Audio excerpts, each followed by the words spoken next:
Hello everyone, I am गरिमा जोशी और अब हम पढ़ने वाले हैं कि जावा के अंदर हम सबसे फर्स्ट हमने देखा था कि हाउ टू वर्क जावा, और अब हम देखने वाले हैं कि जावा आइडेंटिफायर्स क्या क्या होते हैं। आइडेंटिफायर्स आप C++ और इन सब के अंदर भी देखते हैं, पाइथन के अंदर भी देखते हैं। आइडेंटिफायर्स सिमिलर ही होते हैं, बट हर केस के अंदर, हर प्रोग्रामिंग लैंग्वेज के अंदर आइडेंटिफायर्स की वैल्यू अलग अलग हो जाती है। आइडेंटिफायर्स डिपेंड करते हैं हमारे कि कौन से प्रोग्रामिंग लैंग्वेज के ऊपर वर्क कर रहे हैं। अगर वो सी में वर्क करेगा तो सी के हिसाब से वर्क करेगा, जावा में करेगा तो जावा के हिसाब से करेगा, और पाइथन में करेगा तो पाइथन के हिसाब से करेगा। आइडेंटिफायर्स होते सेम ही है, लेकिन हर आइडेंटिफायर का क्या होता है, अलग अलग फीचर्स होते हैं और अलग अलग फीचर्स के हिसाब से वो आइडेंटिफायर वर्क करता है।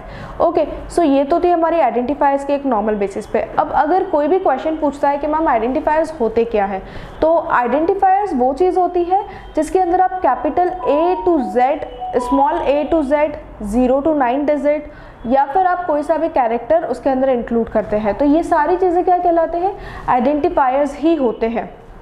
आइडेंटिफायर्स अलग नहीं होते, लेकिन आइडेंटिफायर्स के साथ साथ ही हमारे हर प्रोग्रामिंग लैंग्वेज में एक न्यू लेवल के बेसिस पे क्या होता है, आइडेंटिफायर्स इनपुट होता है, और वही आइडेंटिफायर का फंक्शन क्या होता है, हर प्रोग्रामिंग लैंग्वेज में अलग अलग फंक्शंस होते हैं, हर प्रोग्रामिंग लैंग्वेज में वो अलग तरीके से परफॉर्म करता है।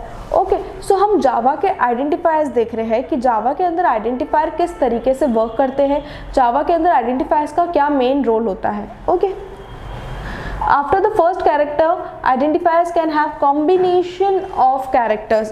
एक first character के बाद हमारा आइडेंटिफायर्स का क्या हो जाता है, कॉम्बिनेशन ऑफ कैरेक्टर्स होते हैं। मतलब कोई भी आइडेंटिफायर आपको डिस्क्राइब कराना है तो एट दैट टाइम यहाँ पर क्या होता है, एक कॉम्बिनेशन क्या हो जाता है, क्रिएट हो जाता है, और उसी कॉम्बिनेशन की वजह से क्या होता है, हमारा आइडेंटिफायर वर्क करता है। सो आइडेंटिफायर वो होता है जो हमारा क्या करता है, कॉम्बिनेशन को क्रिएट करता है। A keyword can not be used as an identifier. कोई सा भी कीवर्ड आइडेंटिफायर की तरह यूज नहीं होता है। अब बात करते हैं कीवर्ड। कीवर्ड क्या होते हैं, ठीक है, तो कीवर्ड क्या होते हैं जावा के अंदर, इज, इम्पोर्ट, नॉट, एंड, ये सब क्या होते हैं, दिस आर कीवर्ड्स। तो जावा के अंदर यही जो कीवर्ड्स होते हैं ये क्या होते हैं, वर्क नहीं करते। ये आइडेंटिफायर हम ये जो रहते हैं ये हमारे कीवर्ड्स होते हैं, और ये कीवर्ड्स हमारे इसके अंदर आइडेंटिफायर्स के अंदर वर्क नहीं करते हैं। ठीक है, सो इसके अंदर क्लियरली लिखा हुआ है कि keyword can not be used as an identifier. आप आइडेंटिफायर के चलते आप कीवर्ड को उसके प्लेस पे नहीं यूज कर सकते हैं, आपको आइडेंटिफायर की जगह पर आइडेंटिफायर को ही यूज करना पड़ेगा। Most importantly identifier are case sensitive. What is the meaning of case sensitive? यहाँ पर हम बात कर रहे हैं कि आइडेंटिफायर जो होता है वो हमारा केस सेंसिटिव होता है। तो केस सेंसिटिव क्या होती है? केस सेंसिटिव ये होती है कि जब भी कोई भी एक सिंपल सी बात है, जब भी कोई भी वर्किंग होती है, ठीक है, तो उस लेवल पर कैसे वो रिएक्ट करता है। अगर हमने कोई आइडेंटिफायर को क्या किया है, इनपुट किया है, और उसके बाद हम नेक्स्ट के अंदर उसी आइडेंटिफायर को चेंजिंग ग्रुप के अंदर इनपुट कर रहे हैं, तो एट द टाइम वो क्या करता है, सिस्टमैटिक तरीके से वर्क नहीं करता है। तो मोस्ट इंपॉर्टेंटली आइडेंटिफायर जो होते हैं वो क्या होते हैं, केस सेंसिटिव होते हैं, और केस सेंसिटिव बेसिस पे ही वर्क करते हैं।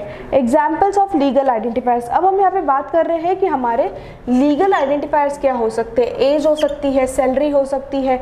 एज, सैलरी हम क्या कर सकते हैं, डाल सकते हैं आइडेंटिफायर्स में कि आप हमें एज बताई है, रुपीज़ का साइन लेके हम आपकी सैलरी डाल सकते हैं कि वो आप हमको लीगल बेसिस पे बताइए। ठीक है, तो एक लीगल आइडेंटिफायर का जो देखा जाए तो लीगल आइडेंटिफायर हमारे पास ये होता है। ठीक है, अगर हम बात कर रहे हैं इलीगल आइडेंटिफायर्स। अब what is the meaning of legal identifiers and illegal identifiers? Work ये भी करता है, वर्क ये भी करता है, ये भी वर्क करेगा आइडेंटिफायर में, ये भी वर्क करेगा, लेकिन ये वाला प्रोग्राम जो है वो कहीं ना कहीं आपको एक येलो बल्ब क्रिएट करेगा। जब भी आप पाइथन का प्रोग्राम बनाएंगे तब क्या करेगा, वो एक येलो बल्ब क्रिएट कर देगा इलीगल आइडेंटिफायर्स के अंदर। इलीगल आइडेंटिफायर्स के अंदर क्या होता है कि सपोज हमने नंबर के साथ कैरेक्टर्स डिफाइन कर दिए, जैसे कि मैंने लिखा है यहाँ पर 1 2 3 A B C, तो यहाँ पर मैंने क्या कर दिया, नंबर के साथ वेरिएबल को इनपुट करा दिया, तो ये मैंने क्या करा दिया, इलीगल तरीके से यहाँ पर इंसर्ट करा दिया, तो ये वाली चीज़ क्या होगी, हमारी वैलिड नहीं होगी। सैलरी मैंने कराई तो सही, लेकिन सैलरी मैंने क्या करा दी, एक अंडरस्कोर के साथ सैलरी करा दी मैंने, एक प्रॉपर रुपीज़ या डॉलर के साइन के बिना अंडरस्कोर के साथ सैलरी को आइडेंटिफाई करवा दिया। तो ये आइडेंटिफायर्स क्या होते हैं, मेरे इलीगल आइडेंटिफायर्स होते हैं। ठीक है, अब ये चीज़ भी आपको क्लियर हो गई कि आइडेंटिफायर्स क्या होते हैं। यहाँ पे आपको आई होप सो कि कोई प्रॉब्लम नहीं है, मैं इसे इरेज कर रही हूँ अभी, क्योंकि हम आगे नेक्स्ट देख रहे हैं। आइडेंटिफायर्स के लीगल इलीगल एग्जाम्पल्स, कीवर्ड को एक्सेप्ट नहीं करता है वो, और ये सारी चीज़ों आइडेंटिफायर्स ABCD कैपिटल हो या स्मॉल हो या डिजिट्स हो, उस पर वर्क करता है। ठीक है, नेक्स्ट है हमारा Java modifiers. What is the meaning of Java modifiers? Java modifiers जो है वो हमारा, उसका मतलब क्या होता है? ठीक है, तो जावा मॉडिफायर्स देखते हैं हम। जावा मॉडिफायर्स जो होता है वो मेनली दो बेसिस पे होता है। जावा मॉडिफायर का मतलब ये होता है कि आप जब भी किसी जावा का प्रोग्राम बनाते हैं तो वो जावा के प्रोग्राम को न्यू सिचुएशन में क्या कर देता है, मॉडिफाई कर देता है। सपोज आपने क्या करा है, आप एक लड़की, नॉर्मल एक लड़की को लेकर गए पार्लर में, एक ऐसी लड़की जो गांव में खेतों में काम कर रही है। ठीक है, उसकी सिचुएशन कैसी है, उसको सन की वजह से टैनिंग हो गई है, उसके बाल ड्राई है। आपने उसको पार्लर में ले गए, पार्लर में ले जाने के बाद क्या करा आपने, उसके ऊपर बहुत सारी चीज़ें अप्लाई करी। आपने उसके बाल हेयर वॉश करवाए, हेयर वॉश स्ट्रेटनिंग करवाई, आपने उसको बहुत सारी डिफरेंट चीज़ें क्या करी, अप्लाई करे। तो एट दैट टाइम क्या हो गया, उसके जितने जो हेयर्स थे, मतलब वो उसका लुक, जितना लुक था वो लुक चेंज हो गया। तो बस जावा मॉडिफायर भी वही वर्क करता है। जब आप पर्टिकुलर किसी कैरेक्टर को वहाँ पर वहाँ पर कैरेक्टर को अप्लाई करते हैं और वो उसके अंदर उसकी कंडीशंस लगाता है, या तो वो ऑब्जेक्ट्स फंक्शंस अप्लाई करता है या फिर वो डिफरेंट आइडेंटिफायर्स डिफरेंट क्लासेस के साथ अप्लाई करता है, एट द टाइम वही प्रोग्रामिंग कोड को क्या कर देता है, वो मॉडिफाई कर देता है।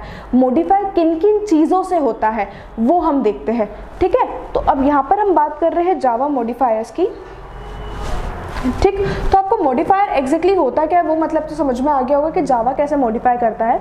जावा मॉडिफायर्स के दो मॉडिफायर टाइप्स होते हैं, एक होता है एक्सेस मॉडिफायर, एक्सेस मॉडिफायर्स, एक होता है एक्सेस मॉडिफायर्स और एक होता है non access modifier, access modifier और एक होता है नॉन एक्सेस मॉडिफायर। और what is access modifier and non access modifier? जब हम एक्सेस एंड नॉन एक्सेस की बात करते हैं, एक सिंपल कॉम्बिनेशन के बेसिस पे हम देखते हैं एक्सेस मॉडिफायर। अब हमें इससे ही समझ में आ रहा है कि जब भी हम कोई कोड अप्लाई करेंगे, सपोज एक कोड है, ठीक है, एक कोड मैंने लिखा, ठीक है, उसके अंदर मैं एक मॉडिफायर को लगा रही हूँ, एक्सेस मॉडिफायर, मतलब मैं वर्किंग कोड के अंदर क्या कर रही हूँ, मॉडिफायर को अप्लाई कर रही हूँ। ठीक है, मतलब किसी भी प्रोग्राम को जब मुझे एग्जीक्यूट करना रहता है और उस टाइमिंग पर मैं क्या करती हूँ, कोई सा भी मॉडिफायर को अप्लाई कर रही हूँ, तो वहाँ पर वो हमारी चीज़ क्या रहती है, एक इंपॉर्टेंट बेसिस पर रहती है। जैसे कि अब एक्सेस मॉडिफायर क्या होते हैं, डिफ़ॉल्ट, पब्लिक, प्रोटेक्टेड और प्राइवेट। अब आपने ये नाम देखने के बाद आपको आइडिया तो लग गया होगा कि एक्सेस मॉडिफायर क्या होते हैं। ठीक है, सो सिंपल सी बात है, जब भी आप प्रोग्राम क्रिएट करते हैं, वो प्रोग्राम आप किस में क्रिएट कर रहे हैं, डिफ़ॉल्ट में क्रिएट कर रहे हैं, पब्लिक में क्रिएट कर रहे हैं, या फिर प्राइवेट में क्रिएट कर रहे हैं, या प्रोटेक्टेड में क्रिएट कर रहे हैं। तो ये हमारे क्या कहलाते हैं, एक्सेस मॉडिफायर कहलाते हैं, क्योंकि इन्हीं की वजह से हमारा प्रोग्राम रन करता है। सपोज पब्लिक का मतलब है कि आपने अमेज़ॉन, एक नॉर्मल सा एग्जांपल लेती हूँ, आपने अमेज़ॉन की एक साइट है, ठीक है, अमेज़ॉन पे आपको जितने भी कंटेंट दिखते हैं वो क्या होते हैं, पब्लिक होते हैं, क्योंकि जितने भी कंटेंट है, जितने भी ऑब्जेक्ट उसके अंदर लगे हुए हैं और ऑब्जेक्ट के प्राइस के साथ साथ आपको क्या दिखता है, वो सारे मॉडिफायर्स दिखते हैं, तो वो क्या होगा, पब्लिक हो गए। ठीक है, अब कौन इंसान, मतलब सिंपल सी बात है, कौन सा आदमी उस चीज़ को परचेस कर रहा है, वो इन्फॉर्मेशन क्या हो गई है, प्रोटेक्टेड हो गई है। प्रोटेक्टेड कैसे होगी, क्योंकि अगर आप परचेस कर रहे हैं तो आपकी ऑर्डर लिस्ट के अंदर भी आपको वो चीज़ दिखती है, तो वो क्या है, प्रोटेक्टेड हो गई। प्रोटेक्टेड इन द सेंस कि सामने वाले यूज़र के पास भी है और आपके पास भी है। तो जब दो जगह एक्सेस हो रहा है, तो जब भी कोई भी मॉडल दो जगह एक्सेस हो गया तो मतलब इन द सेंस कि क्या हो गया, प्रोटेक्टेड हो गया। ठीक है, अब उसके बाद आती है प्राइवेट इन्फॉर्मेशन। प्राइवेट इन्फॉर्मेशन मतलब कि कितनी अर्निंग हुई है पर डे की। ठीक है, ये अर्निंग क्या होती है, एक प्राइवेट इन्फॉर्मेशन होती है जो सिर्फ और सिर्फ अमेज़ॉन के वहाँ पर जो अमेज़ॉन का मेन है वो जो देख रहा है CEO, उसको पता चलता है कि मेरी पर डे की अर्निंग इतनी हुई है।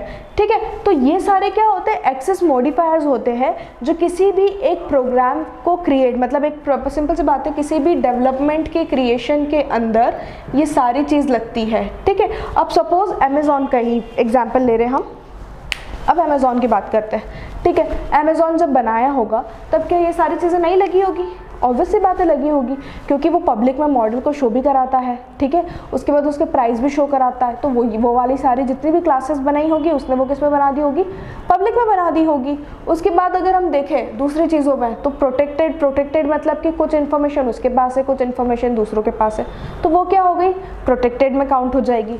उसके बाद हम बात करते हैं प्राइवेट की, तो मतलब कितनी इन्फॉर्मेशन वो प्राइवेट रख रहा है और कितनी इन्फॉर्मेशन उसके पास सिक्योर है, तो वो सारी चीज़ें क्या हो गई, प्राइवेट। मतलब भाई एप्लीकेशन बनी किससे है, एक एप्लीकेशन जावा के एक्सेस, जितने भी एक्सेस जावा कोड है उनके थ्रू ही बनी है। ठीक है, तो इस वजह से एक्सेस मॉडिफायर हम बोलते हैं। अब अभी हमने पढ़ लिया कि एक्सेस मॉडिफायर्स तो ये होते हैं। ठीक है, अब नॉन एक्सेस मॉडिफायर्स क्या होते हैं। जब हम नॉन एक्सेस की बात करते हैं, नॉन एक्सेस मॉडिफायर के अंदर हम इन्हीं चीज़ से रिलेट करते हैं, जैसे कि फाइनल, एब्स्ट्रैक्ट,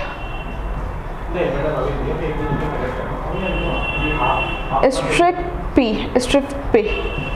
ठीक है, ये जो है ये चीज़ क्या करते हैं हम, नॉन एक्सेस मॉडिफायर्स होते हैं। अब what is the meaning of non access modifiers, most probably होता है क्या, फाइनल, एब्स्ट्रैक्ट और स्ट्रिप एफ। अब इसके अंदर क्या चीज़ होती है, जब आपको फाइनलाइज कोई चीज़ करनी होती है, आपने पूरा आउटपुट कर दिया है और आपने सिर्फ फाइनल है, तो फाइनल केस में आपने वो ब्रेक कर दिया स्टेटमेंट, या फिर आपने वहाँ पर कुछ स्टिफिन लगा दिया, तो वो क्या कहलाते हैं, नॉन एक्सेस मॉडिफायर्स कहलाते हैं।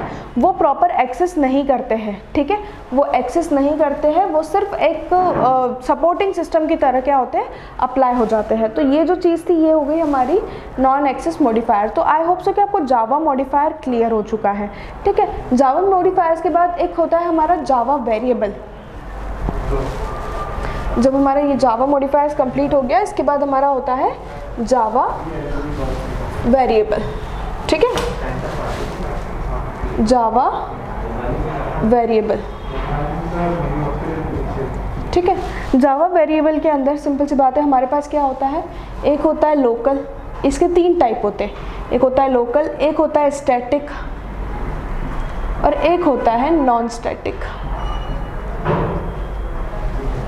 ये पर्टिकुलर वेरिएबल पर्टिकुलर वे में क्या करते हैं, वर्क करते हैं। सबसे पहली चीज़ हम लोकल वेरिएबल की बात करते हैं, तो लोकल वेरिएबल वो होते हैं जो हम हमारे नॉर्मल प्रोग्राम्स के अंदर क्या कर सकते हैं, यूज़ कर लेते हैं।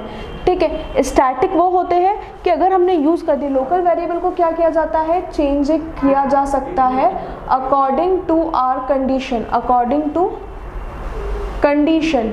ठीक है, लेकिन जब हम स्टैटिक की बात करते हैं तो स्टैटिक डिक्लेयर होने के बाद चेंज नहीं होता है, वो एट द टाइम क्या हो जाता है, उसी पर ही स्टिफ हो जाता है। तो स्टैटिक के अंदर चेंजेस अप्लाई नहीं होते हैं, वहाँ पर वो उसी चीज़ को मेन फोकस करता है। फिर नेक्स्ट है हमारा नॉन स्टैटिक। नॉन स्टैटिक वो होता है जो स्टैटिक वैल्यू तो नहीं क्रिएट करता, लेकिन एक प्रॉपर पाथ क्रिएट करता है जो चेंजेस नहीं होता है, जो हम वेरिएबल के अंदर देखते हैं। तो वेरिएबल के हमारे क्या होते हैं, 3 टाइप होते हैं। तो आई होप सो आपको जावा वेरिएबल, जावा मॉडिफायर और ये तीनों चीज़ें क्लियर हो गई होगी। अगर आपको कुछ भी डाउट लगे या कोई भी चीज़ आप पूछना चाहते हैं तो प्लीज़ आप मुझे मेरे कमेंट सेक्शन के अंदर उस चीज़ के बारे में पूछ सकते हैं, मैं आपको उस चीज़ का रिप्लाई कर दूंगी। I hope so you like my video, so please मेरी इस वीडियो को लाइक कीजिएगा, पॉजिटिविटी को सब्सक्राइब कीजिएगा and thank you so much for watching our channel. Thank you so much guys.